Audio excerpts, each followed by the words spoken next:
ISO stands for International Organization Standards. ISO refers to the film or digital sensor's sensitivity to light. The lower the ISO, the less sensitive the surface is to the light, and the higher the ISO, the more sensitive the surface is to the light. If 400, 800, or 1600 ISO sensor settings require less light to obtain the same exposure, then why wouldn't we use the higher ISO numbers all the time?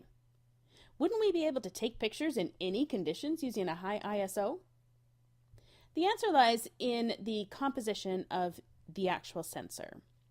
The higher the sensor ISO number, the greater the sensitivity to light, and also the greater the film grain size or increased sensor noise level.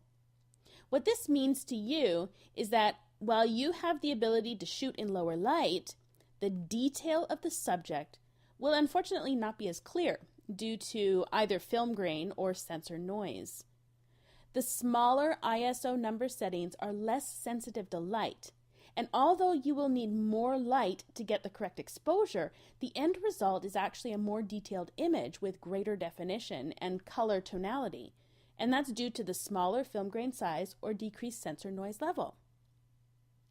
The choice of ISO settings that not only allows you exposure control, but also maximizes the detail of the image must always be considered.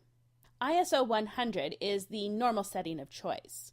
ISO 100 film speeds or sensor speeds offer very good grain or noise levels and moderate light capturing power for general shooting situations.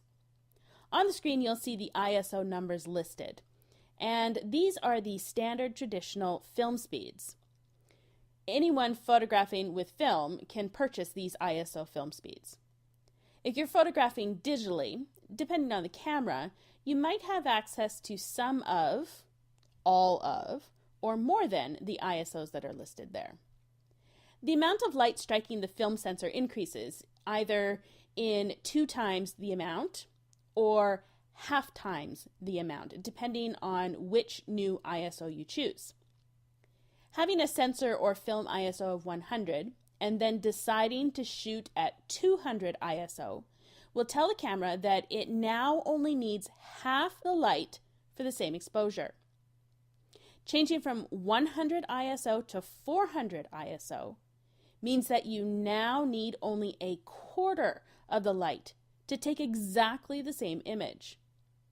On the other hand, shooting ISO 100 and then choosing 50 ISO setting tells the camera that now 2 times the amount of light is required for the same exposure.